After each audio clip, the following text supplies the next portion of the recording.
Hello friends, welcome to another insightful and inspiring episode of Jaipuria Talks. Today we have a very special guest with us all the way from Germany, Mr. Gordian Overschmidt. He is an encyclopedia of business spread into so many volumes that it is impossible for me to introduce him in 2 minutes. Still, I will try. Mr. Gordian's work experience is spread over 2 decades. He is a Master of Business Administration in International Management and Marketing from TIAS School of Business and Society, Tilburg University, the Netherlands, and University of Bradford, UK. Amongst the various roles he has played, the prominent ones are the Chief Marketing Officer and Head of Sales at ZenVision Berlin, Head of Marketing CFO at DG Insure AG Berlin. At present, he is the Chief Executive Officer and Co-Founder of ODE.systems Germany. His experience includes working with businesses and academics with operations management, sales, marketing, social marketing, finance, business development, and entrepreneurship. He has solid background in building and maintaining long-term professional relations and partnerships, leading new product development, launch, and driving ROI improvements. He is a passionate and reliable executive with expertise in delivering engaging and insight-driven digital capabilities that transform businesses and ensure credible customer experience. He has given lectures and he has been invited in several universities and B schools, including Regent's University London, Universidad Autónoma de Madrid, Paris School of Business, HWR Berlin, Wichita State University. He has published several articles and his book has been a bestseller in business and management stream, and his another book on decision making is also in the making. Welcome, Mr. Gordian, and thank you very much for accepting this invite. Thank you, Dr. Sharma. It's a great pleasure to be with you. Yes, thank you very much. The pleasure is all mine. So after sharing such a prolific journey of yours, I believe that all of my audience would be wondering that since you have such a widespread experience over 2 decades, so since your days when you have done your MBA and when you first enter into the business world to this date, what changes do you think you have experienced in the terms of market scenarios?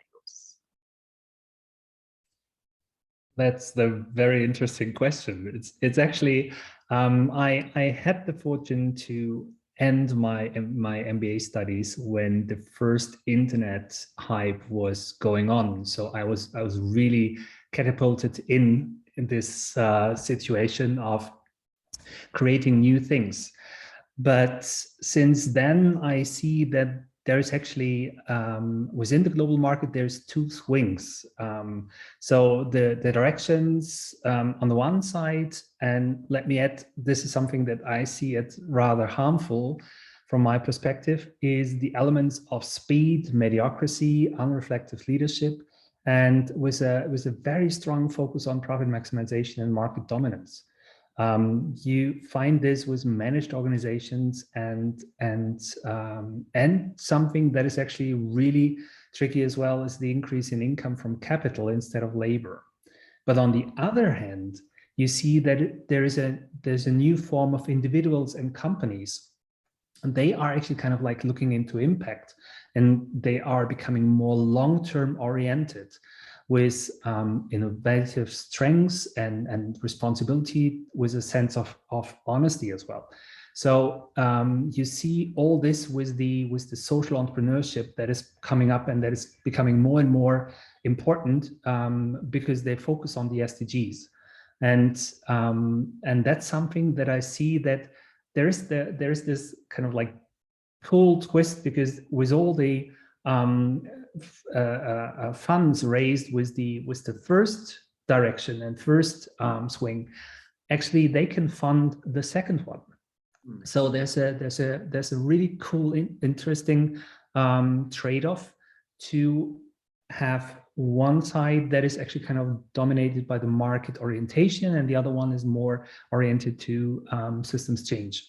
Includes all these initiatives in terms of new energy development, new water treatments, and all this. So there's a lot of things, but what I can say is I see more similarities than changes, because I think that has happened before as well, and that will continue to do so, because that's part of our way to think the market. And only if there is a change, then we can see that there will be a definitely shift in the scenarios.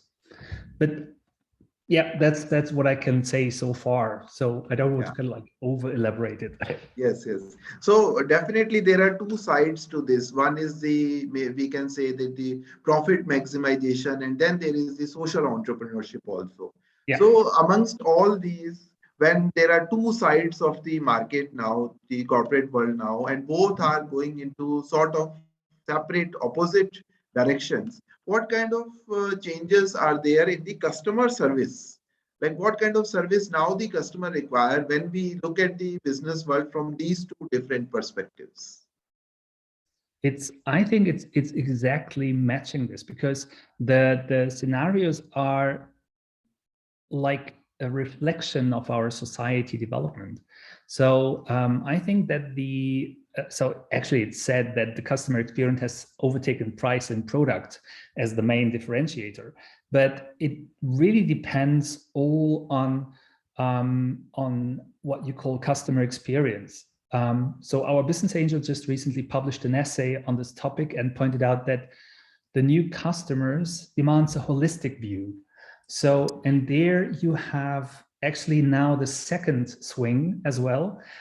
So a lot of people are getting more and more conscious about what's behind the product, what and how it's produced, and how actually the things are coming along with the product and services that they ask for.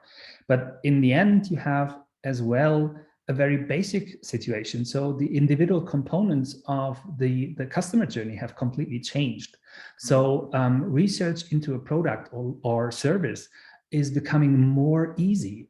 So because with all this information transparency, you quickly kind of like get, okay, the price there is better than there, the product is there, and so you can combine and compare everything easily. And that is actually kind of going on. So think about the process of payment. Before, so actually, you remember maybe as well, we had to go to the bank, get some cash, go to the shop, pay there, and then in the end, it's actually now, it's just kind of like, I don't care, I don't have to go to the bank, I just kind of like put my card on my phone and I paid. And so all this kind of like time savings can be used to use it better in the experience with the process and the product. So in the end, it's all about authenticity with what the consumers are looking for. It's the authenticity that is actually created by the experience, by the product itself, by the buying process, but as well with the surrounding. So you, coming back to the essay of our business angel, he actually explored that by saying, okay, you need to create an event, you need to create the attraction of the buying process. And in the end, it's coming back, if you overdo it, people are not feeling comfortable. If you forget about it, they feel not valued. So it's the authenticity, so the basic level that you need to create. Yes, yes. So this is a very interesting point of view which you have brought, is the authenticity. And overdoing that is also, we have seen the kind of backlash some companies might get on social media, and then ignoring that also can get a lot of backlash from the customer. Yeah. So how can an organization find that balance of authenticity? Because there are new customers, but then there are old customers also who might not look for the holistic view. So how do companies balance between these rapidly changing dynamics of type of customers as well as demands of customers and things like So actually, I think it's a very if I used when I talk with my students, I always try to make up the link with the person as they are themselves. So what would you see as an authentic brand, as an authentic product, as an authentic service? And then just kind of like see what is important to yourself, and then transfer it, okay, what is important to the customer? And see and talk with the customer and get their input back. So actually, Cutler said with his marketing 4.0 that he is including all the stakeholders and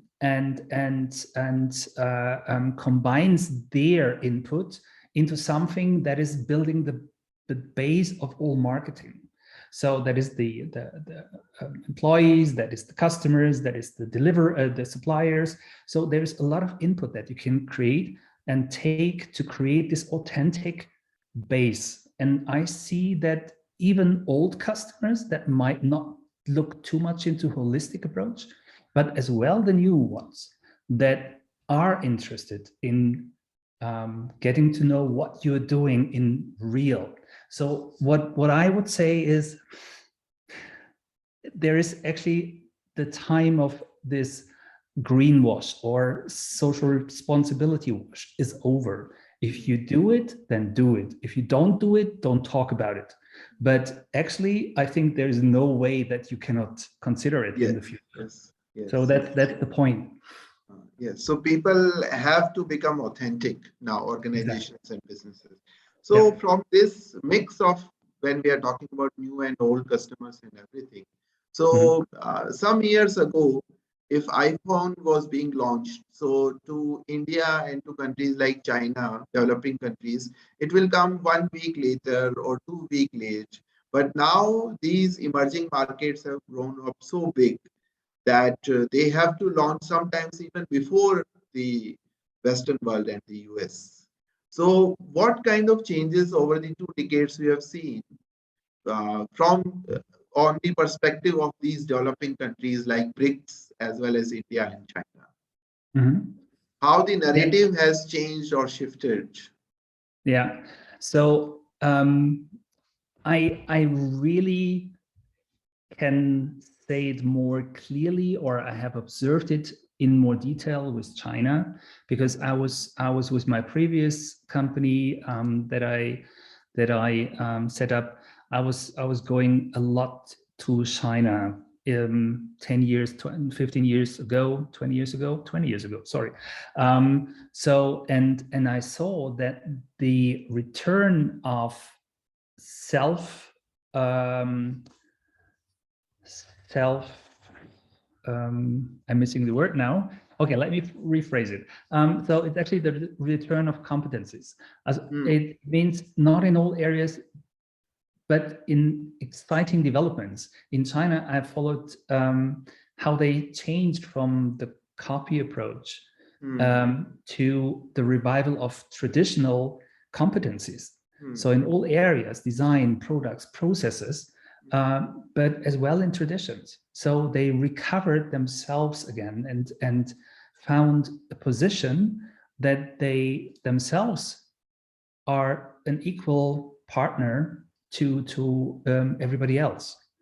And that's something I see with a lot of companies as well. So it's not so okay. So one thing, as a company, to launch everywhere at the same time is always difficult. So it uses a lot of power.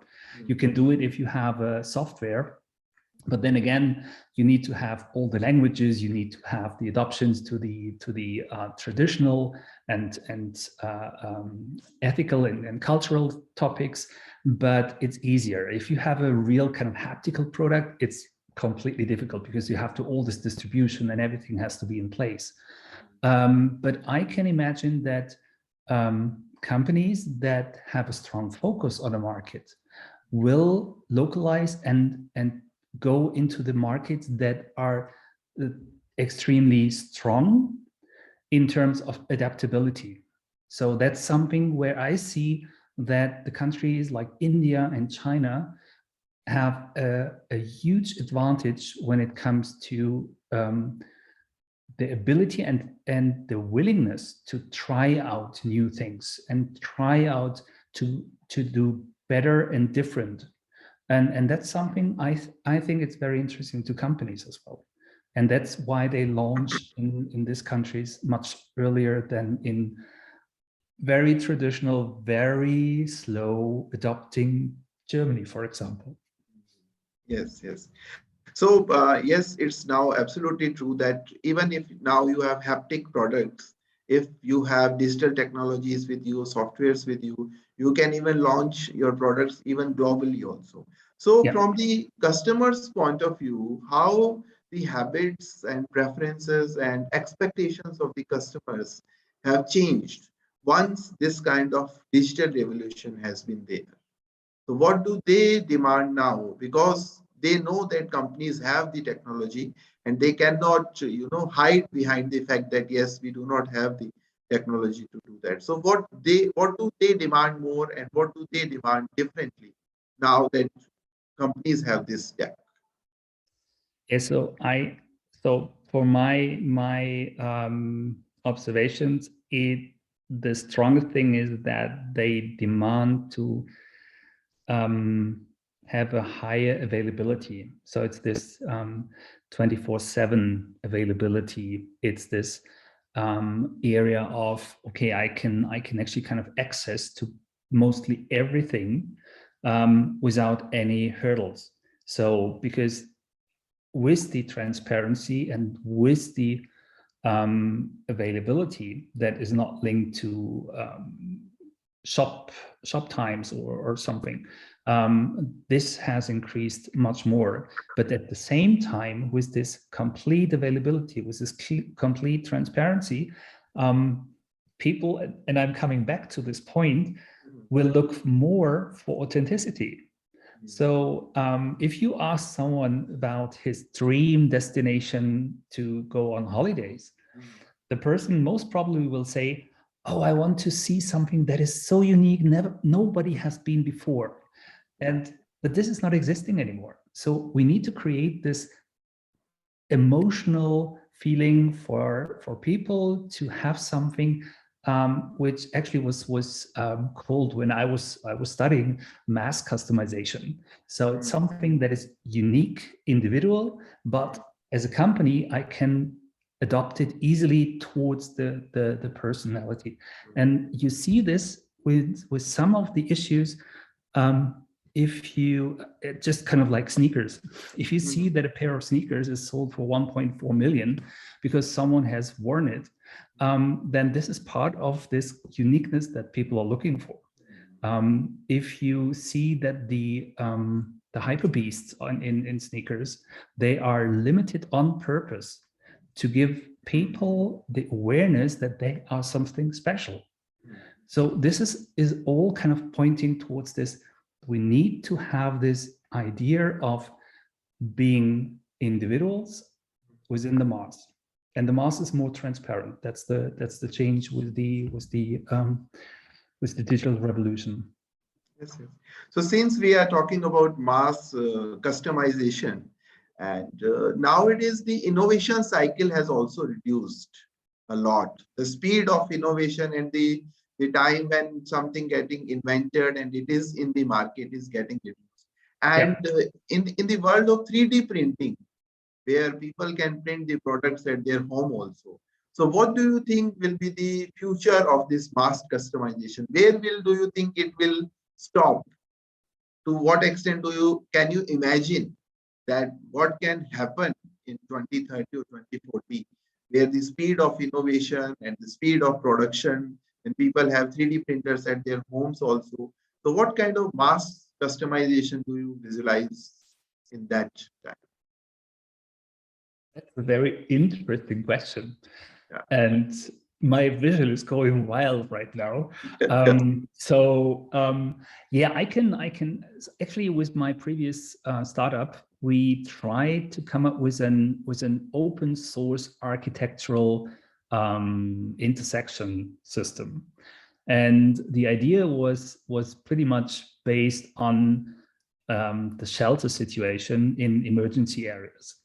But if you look at the printing industry, so being able to print food, being able to print cells, it's an amazing situation that we are coming up with. But I'm really kind of like, I think we are going a little bit the other way around. So if you can see that the society is getting more closed than opened in a lot of countries, I would say that we are more interested, or we are becoming more interested to go around the corner to the butcher, to the shoemaker or to the dressmaker, and to buy there, because we do have the direct connections. This is not necessary for all products, but for the special products that we are looking for, I think that could be a shift that is going the other way around. How the whole system works in the back end, that maybe is still this mass customization. But there's something, so I can see that there is a lot of possibilities, but I think we will have a combination between what we learned from the past and what we can do with the future. So I'm not sure what direction it goes exactly. So as a human being in the present, we are holding both hands, one with the past, one with the future, right? Exactly. That's absolutely true. So when we are talking about 2030 or 2040, we can never forget 2020 also, and exactly. the coronavirus COVID-19 pandemic also. So that has accelerated the adoption of technology in the business world as well as the common household also. Now we are meeting on Zoom and things like that. So what do you think, like in 2030, in 10 years to come, what kind of impact do you see of this pandemic? And do you think we will forget about it like we have forgotten about a lot of other events in the past, which we thought that we will never forget? Or do you think it will always have some mention in the business circles whenever we'll talk about technology and innovation? Yes, that's another very interesting observation. Actually, yes. So I think this swarm intelligence we are so desperately looking for is something that we need to train a little bit more. And hopefully we do remember things we did in the past more frequently before deciding in the next direction. But yes, so in general, I'm a very positive person. So I would say we will remember all the good improvements that the COVID situation brought along. I'm pretty sure that we will not forget COVID, because it will be with us for the coming years. A good friend of mine, she's a biologist, and she said that's something, it's going to be like a flu. We have it every year again, and we need vaccination, and we need to kind of like find a way to treat it and live with it. And hopefully we'll manage, but there are good and smart people out there who are creating new vaccinations, new treatments, new medications. So I'm very optimistic about this. But when it comes to the really kind of like long-lasting effects, I would say that, and now I can speak very precisely from Germany, we managed to go in a very short time within the education sector into a digital education. So that is opening up a lot more than we are doing now. So because you talk about, just kind of like take one of the examples, talking about exchange programs, talking about empowerment of students to train them among themselves. So this could open up something that is completely new. So we can bring the cultures closer together, which is one of my favorite topics. And we can actually use all this knowledge that we gained from what is supportive in terms of development, what is supporting our everyday life, what is supporting our future life, what is supporting our brain capacities. That's something that we can use and bring forward. So I see that there's always a chance, but we have to decide the right ways. That's the point. Yes, absolutely. So for education sector, at least this COVID has provided an opportunity, because earlier we could not think of online education to that extent. It was in the form of MOOCs or maybe part-time education and things like that. So on this context also, earlier only very highly advanced companies like Google and Facebook were offering work from home or work from anywhere. And now even small startups and everywhere, people are thinking and accepting that, yes. So it means, one, that the teams are spatially very much diverse. Somebody is in India, somebody in Germany, somebody in USA. Then time zones are also now broken and things like that. So what do you think this work from home or work from anywhere will do for the businesses, especially in terms of R&D and innovation and customer service? I'm very optimistic. So we are in continuous exchange with an organization of nomad workers, and you see that people can become more creative if they have a surrounding that is actually kind of like comforting them. So it will give us the chance to work more closely without packing too much. I don't know if that's the right expression, but so sometimes if you are stuck in an office, it's not really opening up your brain. It's the same surrounding. It was one of my previous projects. I was considering and thinking along, what can we do to increase the creativity and innovation potentials of individuals? Because if you think for creative agencies, for example, they are sitting for every client in the same meeting rooms and coming up with ideas. So how would that increase when you think that you could change the surrounding and the environment? So they can, for example, if they talk about the environment, they can sit in a wood, or if they talk about anything about water, they can see and see the fishes and everything surrounding them. So it's just kind of like this impulse thing. And I think with the possibility of remote working, you have this. But there's one thing, not everybody is able to work remote. We need to kind of like consider this and give people who are not able, we should not blame them. We should kind of give them and support them in their way of working. So it should be looked very individually to see how a person can bring the best value to the team, and with the team, with the company. So it's the acceptance of all kind of people. That's what we are talking about. Because some people need the office environment also to work. Right? Yes. So when we are talking about accepting all, these big giants are also following the same philosophy of accepting all, and they are going into metaverse. So Facebook has now been rebranded as Meta. Google has been rebranded as Alphabet.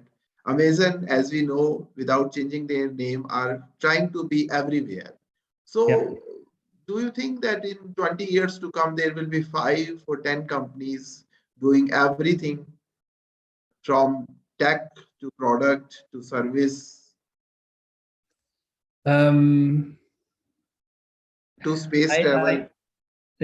So actually, the only thing I can say is that there have been a lot of big companies in the past that started to try to dominate certain areas. And all of them faced disruption within the industry from those who are now the big ones, like Amazon. When I finished my studies, Amazon was recruiting, and actually some people didn't want to work with them because they were a digital book selling company.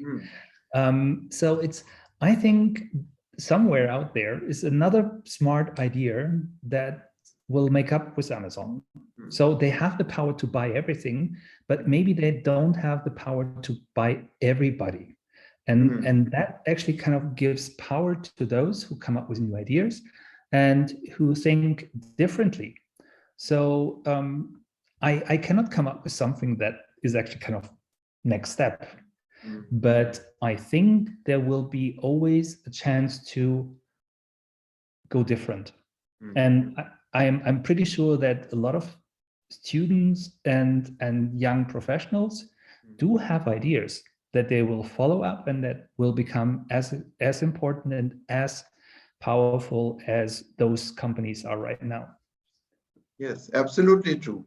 So for these young students, my next question is for them, that in the 21st century, mid of 21st century, when these people will be having an opportunity to become the CEOs and CFOs, so 10 years down the line. So what kind of skills they should look forward to? Because the times will be disrupted. It's not like this that what is required today might not be required that day.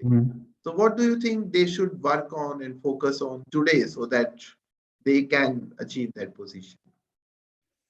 Yeah, so to me, actually, one thing that I try to bring across with all my lectures was that listening is one of the crucial skills that empowers a lot of other skills with people. So listening to customers, listening to employees, listening to your coworkers, listening to your team, listening to your shareholders.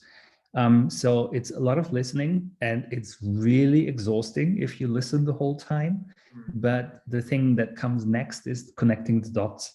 And to connect the dots, you need to sometimes think outside the box, or as the new terminology is, you need to shift the frame, or you have to pivot. So all these terms are basically pointing to one thing: you have to know what you know, and you don't have to know what you don't know. It's always good to have a very strong possibility and ability to reflect on your own, reflect on others, and reflect on the situation. And all this culminates in the end when you have to make a decision. And that's basically something we are working on right now. So ODE is the objectified decision enabler, and we are working on the possibilities to support individuals to bring decisions out of the brain, bring it to a system where it can be used for companies, for example, as risk management or compliance tool, and for individuals to have the chance to collect necessary information to come up with meaningful decisions. And that is actually all together. It's listening, it's frame shifting, it's pivoting, it's talking with others, is getting their input, and in the end, make a decision that is more meaningful because it's more thought through, and it actually kind of like is documented. So you can go back and see and learn, because some of the decisions we have to take are recurrent. So why not learning out of them? And that's something that is really very crucial. And a recent study from McKinsey from June, they talked with a lot of board members, and the board members said they're using 40% of their time to make decisions. And they said that most of this time is used poorly. So there is improvement in decision-making skills. And that's something that I see is an important part, not only to businesses, but to us as individuals as well.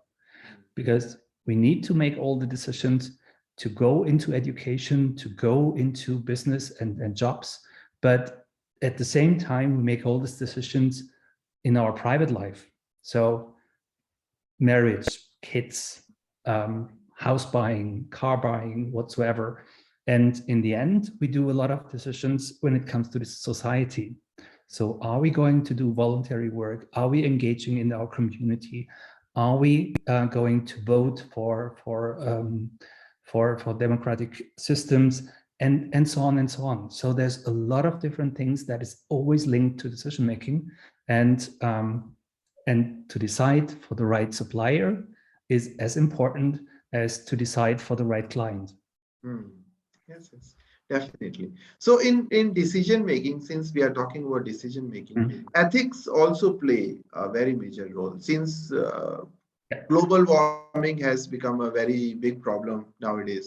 So for businesses and business managers to remain ethical in their business decision making and to have a long-term vision instead of the short-term gain. So what kind of things do you think the new age students should develop in themselves so that they can become ethical business decision makers and not looking at the profit only? So any advice would you like to give to the students? Yeah, it's actually something that we are working on. So the process of decision making itself can bring you to the point where you consider whom you are influencing with your decision.